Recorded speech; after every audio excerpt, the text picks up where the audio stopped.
Hello दोस्तों, जय माता दी।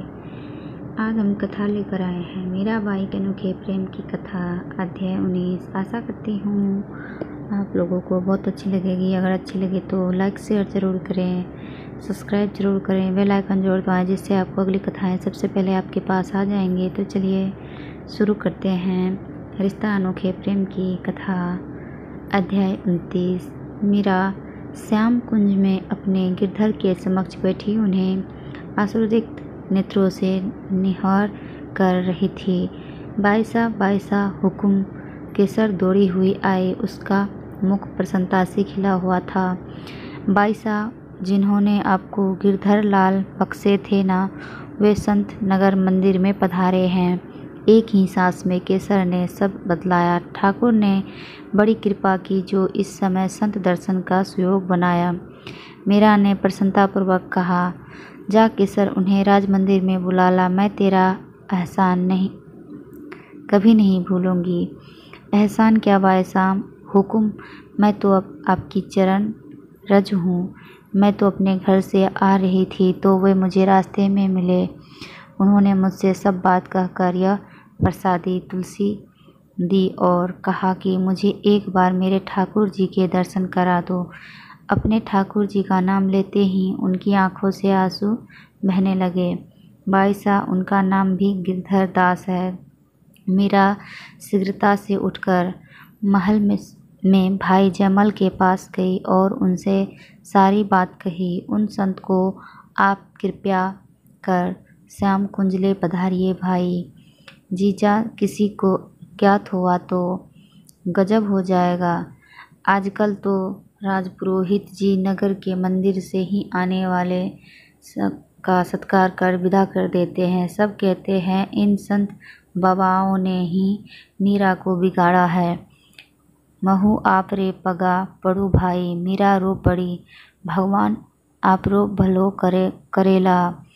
आप पधारो जीजा, मैं उन्हें लेकर आता हूँ, किंतु किसी को ज्ञात न हो। पर जीजा, मैंने तो सुना है कि आप जीवन मतलब खाना नहीं आरोगती, आभूषण नहीं धारण करती। ऐसे में मैं अगर साधु ले आऊँ और आप गाने रोने लग गई तो सब मुझ पर ही बरस पड़ेंगे। नहीं भाई, मैं अभी जाकर अच्छे वस्त्र आभूषण पहन लेती हूँ और गिरधर का प्रसाद भी रखा है। संत को जिमा कर मैं भी पालूंगी और आप जो भी कहे मैं करने को तैयार हूँ। और कुछ नहीं जीजा, बस विवाह के रीति रिवाज सहज से कर लीजिएगा। आपको पता है जीजा, आपकी किसी हट की वजह से बात युद्ध तक भी पहुँच सकती है। आपका विवाह और विदाई सब निर्विघ्न हो जाए, इनकी चिंता महल में सबको हो रही है। बहन बेटी इतनी भारी होती है भाई। मीरा ने बड़े मन से कहा। नहीं जीजा, जयमल केवल इतना ही बोल पाए। आप उन संत को ले आइए भाई। मैं वचन देती हूँ कि ऐसा कुछ न करूँगी जिससे मेरी मातृभूमि पर कोई संकट आए अथवा मेरे परिजनों का मुख नीचा हो। आप सबकी प्रसन्नता पर मेरा न्योछावर है। बस अब तो आप संत दर्शन करा दीजिए भाई। गिरधर दास जी ने जब श्याम कुंज में प्रवेश किया तो वहाँ का दृश्य देखकर वे विचित्रवत रह गए। 4 वर्ष की मीरा अब 15 वर्ष की होने वाली थी। सुंदर वस्त्र आभूषणों से सुसज्जित उसका रूप खिल उठा था। सुंदर साड़ी के अंदर काले केसों की मोटी नागिन सी चोटी लटक रही थी। अधरों पर मुस्कान और प्रेम मद से छके नयनों में विलक्षण तेज था। श्याम कुंज देवांगन जैसे उसके रूप से प्रभावित था। गिरधर दास उसे देखकर ठाकुर जी के दर्शन करना भूल गए। संत को प्रणाम करने जैसे ही मीरा आगे बढ़ी, उसके नुपुरों की झंकार से वे सोचते हुए वर रूप में सजे गिरधर गोपाल के दर्शन कर उन्हें लगा मानो वह वृंदावन की किसी निर्वृत कुंज में आ खड़े हुए हैं। उन्हें देखकर जैसे एकाएक श्याम सुंदर ने मूर्ति का रूप धारण कर लिया और कोई वज्रवनित अचकचाकर वैसे ही खड़ी रह गई हो।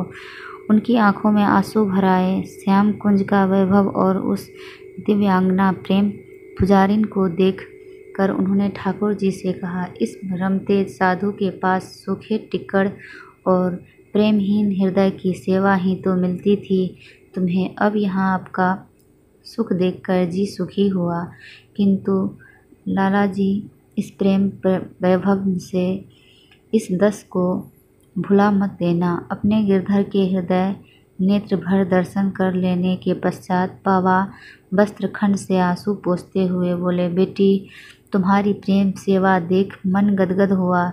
मैं तो प्रभु के आदेश से द्वारका जा रहा हूँ।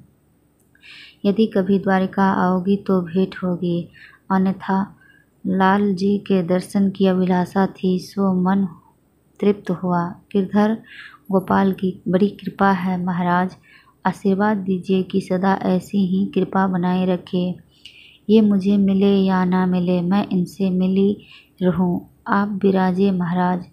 उसने केसर से प्रसाद लाने को कहा और स्वयं तानपुरा लेकर गाने लगी, सवरे सवारा हारी प्रीत निभा ज्यो जी।